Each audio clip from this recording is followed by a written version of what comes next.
देखिए हर खबर यहीं पर, सब्सक्राइब कीजिए TV9 भारतवर्ष। पिछले कई दिनों से देश भर में और विश्व भर में कोरोना का युद्ध चल रहा है और इस युद्ध के अंदर योद्धा के रूप में लड़ रहे हैं वो हैं डॉक्टर्स, और जो कि कोरोना पेशेंट के सबसे नज़दीक होते हैं और कोरोना पेशेंट को ट्रीट करते हैं। भारत की बात करें तो बड़ी संख्या में लोगों को, जो लोग हैं बहुत बड़ी संख्या में जो कोरोना से अब बचे हैं वो एक बड़ी तादाद हो गई है, लेकिन फिर भी जो योद्धा हैं डॉक्टर्स हैं वो उनको कोरोना हो रहा है और उनको कई तरह की समस्या हो रही है। इसमें सबसे बड़ी समस्या है पीपीई किट की। WHO कहती है कि पीपीई किट पहनना है, लेकिन किस स्टैंडर्ड का पहनना है, कैसा होना चाहिए और पीपीई किट में क्या क्या समस्या आ रही है। इस वक्त मेरे साथ मौजूद हैं डॉक्टर सुशील पोकड़ना, जो कि सीनियर डॉक्टर हैं और एनेस्थीसिया के बड़े डॉक्टर हैं जयपुर के। सुशील जी, कितनी समस्या रही डॉक्टर साहब? इस तरह की पीपीई किट आपने भी पहन रखी है, ओटी से आप आते हैं जाते हैं, कितने घंटे ओटी में रहता है एक एनेस्थीसिया का जो डॉक्टर होता है, और कितनी समस्या आती है? जनरली एक एनेस्थीसिया डॉक्टर को 6 से 10 घंटे ओटी के अंदर ऑपरेशन थिएटर में रहना पड़ता है। और आज इस कोरोना के युग में हमें ये नहीं मालूम है कि कौन सा मरीज़ कोरोना पॉजिटिव बाद में निकल जाए। आज हमने कोरोना नेगेटिव टेस्ट करा भी लिया, कोरोना नेगेटिव भी है, और ऑपरेशन के बाद वो कब कोरोना पॉजिटिव निकल जाए 2 दिन बाद 3 दिन बाद पता चला कि वही मरीज़ कोरोना पॉजिटिव था, जो कि फॉल्स नेगेटिव रिजल्ट्स काफ़ी आ रहे हैं। और 70 से 80% पेशेंट्स जिनमें कोई भी सिम्टम नहीं होता है, किसी जनरल सर्जरी के लिए, किसी भी रूटीन सर्जरी के लिए आया है, इमरजेंसी सर्जरी के लिए आया है या इमरजेंसी में एक्सीडेंट में आया है, वो उसके कोई सिम्टम्स नहीं है, पर 70 से 80% मरीजों में चांसेस है कि वो बाद में कोरोना पॉजिटिव हो जाए, जो किसी के संपर्क में, कोरोना मरीज के संपर्क में आए हैं। तो ये एक बहुत बड़ी रिस्क है। हमें नहीं मालूम कि इस मरीज को कब ये कोरोना पॉजिटिव हो जाए और कब और सब लोगों जो उसके संपर्क में आ रहे हैं उन सबको कोरोना का इन्फेक्शन दे दे। सर, किस तरह की किट पहननी चाहिए? अभी किटों में बहुत किस तरह का स्टैंडर्ड होना चाहिए? किस तरह की किट आ रही है मार्केट में, किस किस रेंज में आ रही है? डॉक्टर को कुछ समझ में नहीं आ रहा।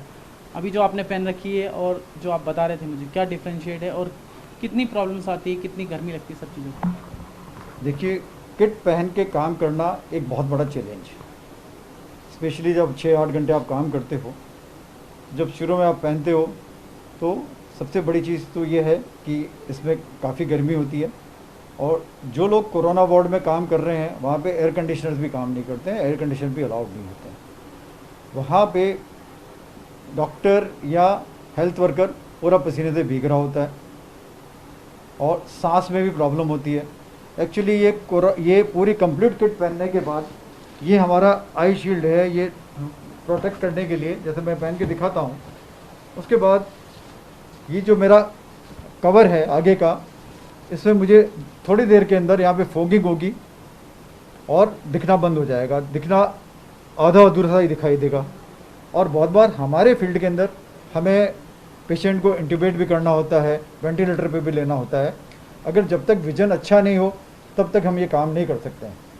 तो हमारे पास प्रोटेक्शन के लिए इस तरह के किट हो जहाँ पे हमारे वेंटिलेशन भी प्रॉपर हो, और तो इसकी बजाय फेस शील्ड को यूज करना ज़्यादा ठीक है। उसमें उसके अपने चांसेज है, उसमें अपनी रिस्क है। ये फेस शील्ड है, जैसे इसको पहनूंगा तो मेरी अपनी आइज़ का प्रोटेक्शन इसमें ज़्यादा बेटर होगा, पर मुझे वेंटिलेशन भी मिलता रहेगा, ठीक है ना। और ये हमारी दूसरी चीज़, पीपीई किट पहनने के बाद आपको 6 से 8 घंटे आपको रहना है इसके अंदर। आपको हो सकता है यूरिन की भी ज़रूरत पड़े, आपको भूख भी लगे, प्यास भी लगे, पर आप टच नहीं कर सकते हो। आप अपने फेस मास्क को हाथ नहीं लगा सकते, एक बार पहनने के बाद आप शील्ड नहीं हटा सकते हो जब तक इसको प्रॉपर तरीके से डॉफिंग होती है। डॉफिंग का मतलब हमें इसको स्टराइल तरीके से निकालना होता है और उसके बाद अपने आप को स्टराइल करना होता है। डॉक्टर साहब, मेरा सवाल है कि आप जब से कोविड चला है, आप एनेस्थीसिया के डॉक्टर हैं तो रेगुलर पहन रहे होंगे इसको, तो कभी कोई आपका ऐसा एक्सपीरियंस है आपने पीपीई किट पहनी हो और कोई पॉलीथीन की तरह आ गई हो, फट गई हो? देखिए, बहुत बार फट भी जाती है, लिक्विड भी थ्रू पास हो जाता है इसके। ये जिप से जो जैसे अंदर जिप लगाई हुई है ये डिस्कनेक्ट हो जाती है, सडनली खुल जाती है जिप, तो हम कभी भी रिस्क में आ सकते हैं।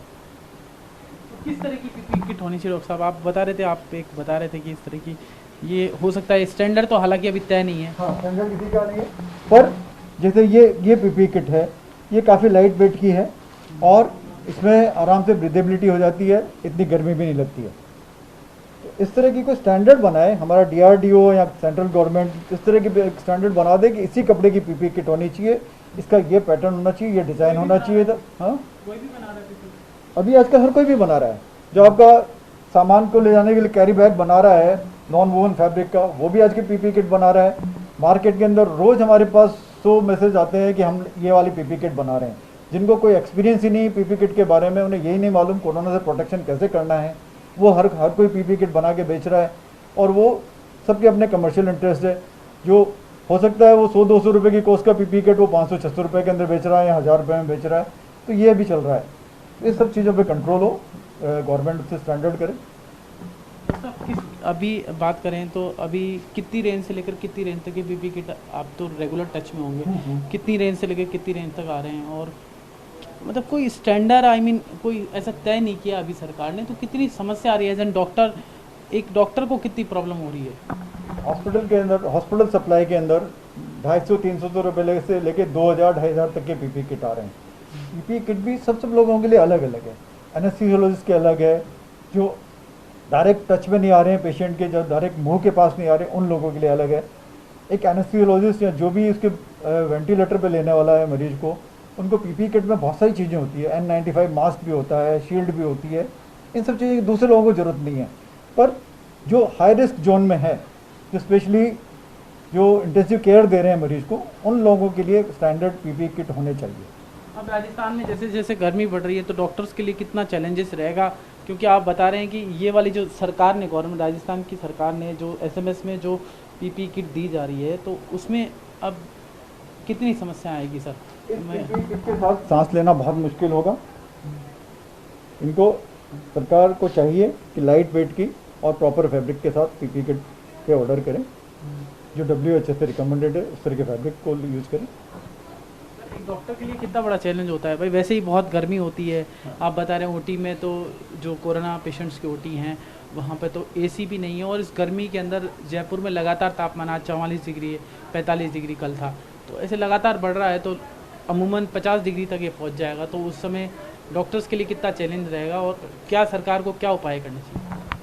देखिए, ऑपरेशन थिएटर्स वगैरह में तो मॉडिफिकेशन करके, जैसे आजकल WHO की गाइडलाइंस है, नेगेटिव एयर प्रेशर के साथ ऑपरेशन थिएटर होने चाहिए, उसमें एयर कंडीशन भी होते हैं, पर वहाँ फिर भी सिचुएशन थोड़ी सी बेटर है। पर जो कोरोना वार्ड में काम कर रहे हैं, वहाँ पे एयर कंडीशनर भी नहीं है।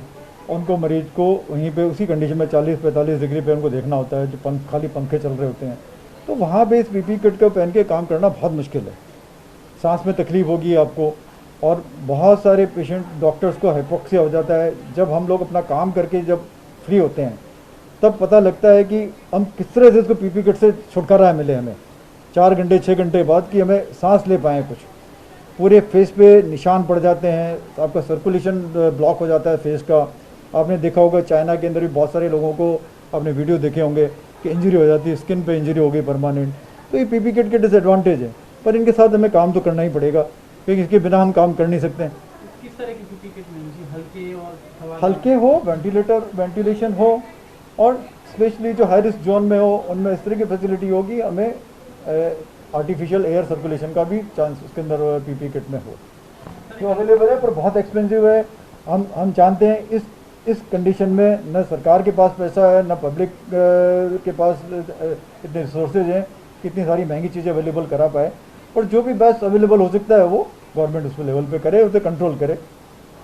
अंतिम एक क्वेश्चन है मेरा आपसे, आपका कोई पीपी किट आपने पहनी हो, पहली बार पहनी हो, या कभी आप बहुत भयंकर घबरा गए हो, ऐसी कोई सिचुएशन आपके सामने आई कि आप बहुत पसीना पसीने हो गए हो, पानी पीने की ज़रूरत हो, या बहुत ज़्यादा हालत ख़राब हुई हो? डॉक्टर्स के साथ अमूमन होता है, आप एनेस्थीसिया के डॉक्टर हैं। बिल्कुल हुआ है। जब मैंने पहली बार पीपी किट पहनी थी और जब इस तरह का हुड मैंने सिर पे लगाया, तो उसके बाद 5 मिनट के अंदर मुझे इस हुड को हटाना पड़ा कि मैं इसके साथ काम नहीं कर सकता। मैं अपनी लाइफ को रिस्क लेके, मेरे पेशेंट का सर्जरी शुरू हो चुकी थी, मैं पीपी किट हटा के और मैंने पेशेंट की केयर करना शुरू किया, क्योंकि इनके साथ आप काम नहीं कर सकते। उसके थोड़ी देर के अंदर अभी आप देखेंगे तो आप फॉगिंग शुरू हो जाएगी, बंद हो जाएगा, दिखना बंद हो जाएगा, अंदर पसीने पसीने से आप नहा रहे होते हैं, पूरे शरीर में ऐसा लग रहा है जैसे कीड़े चल रहे हैं, पसीना ऊपर से बह रहा होता है नीचे तक, आपको लगता है ये हो क्या रहा है, मैं कैसे काम करूँ। बिल्कुल इचिंग भी होती है।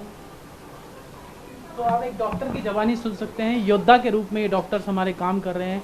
इन्होंने बताया कि किस तरह की पीपी किट होनी चाहिए, कि स्टैंडर्ड होना चाहिए, ऐसे नहीं कि पॉलीथीन कोई भी पीपी किट बना रहा है, और एक स्टैंडर्ड होना चाहिए, साथ ही स्वेटिंग ज़्यादा नहीं हो, पसीना ज़्यादा नहीं आए उसमें, साथ ही उसमें हवादार हो, और ये जो ऊपर से ढकने वाला है ये नहीं होना चाहिए, कई बार फॉगिंग आ जाती है।